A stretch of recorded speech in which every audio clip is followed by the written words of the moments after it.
Welcome all, Alex here with Justin for Upvote TV. Happy to have everybody tune in.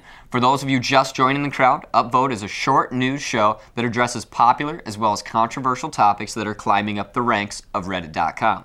We handpick the topics and cover the stories as well as the discussion that follows by all the Redditors out there. This week, we'll be covering a story that has created some discussion of cultural differences in judiciary punishment and the variation in the value of men compared to women in society. We will also be talking about some naval trouble stirring off the coast of China, and lastly, the new public transportation wave that's receiving a good chunk of the stimulus plan. An eye for an eye, a tooth for a tooth.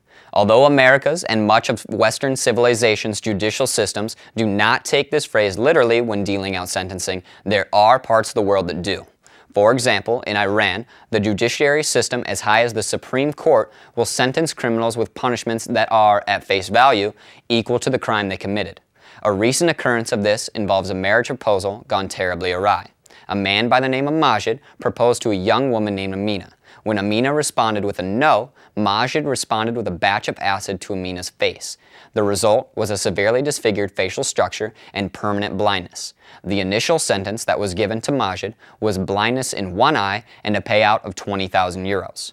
Due to the perspective that men are worth two women, Majid would be left with vision in the other eye.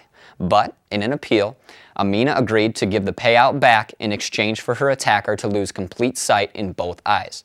Surprisingly, much of the discussion on Reddit is not about the eye for an eye mentality, but it is more focused on the idea that one man is equal to two women.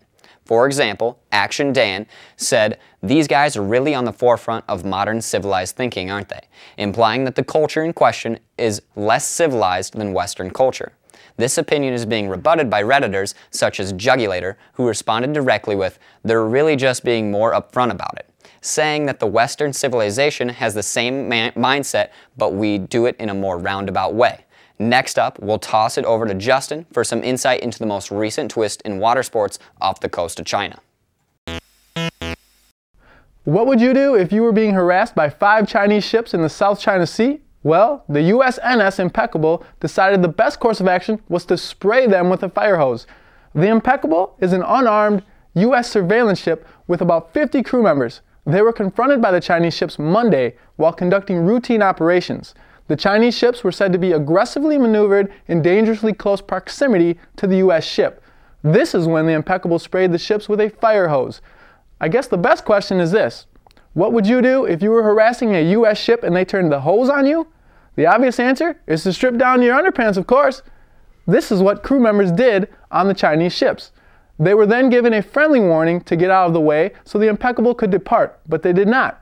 The Chinese instead parked their boats in front of the U.S. ship and started to drop wood in their path.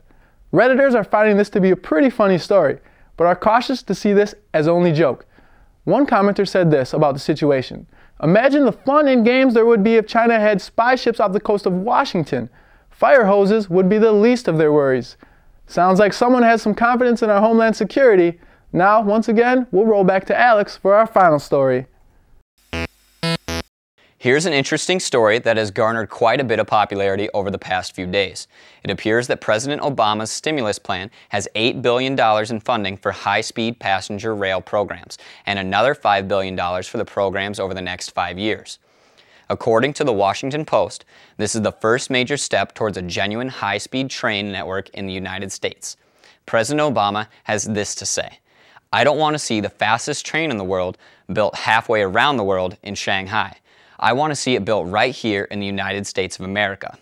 This is an ambitious attempt considering that over 50 years our nation's transportation agenda has consisted primarily of building highways and roads. Out of $48 billion allotted for transportation in the stimulus, almost half of the money will go towards rail, bus, and other non-highway programs. But many experts and government officials are not convinced.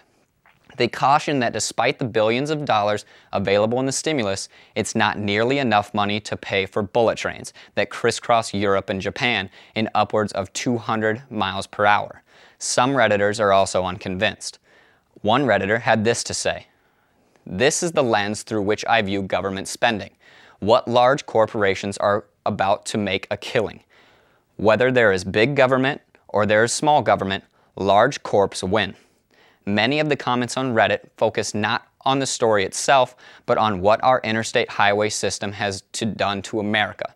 Have you ever considered that if government hadn't subsidized private car use with extensive highway infrastructures and free use of roads, we'd have less private car use? For all we know, the resources that went into highway systems might have gone into building more efficient trains. Cities would be cleaner, public transportation would be more affordable and far more available.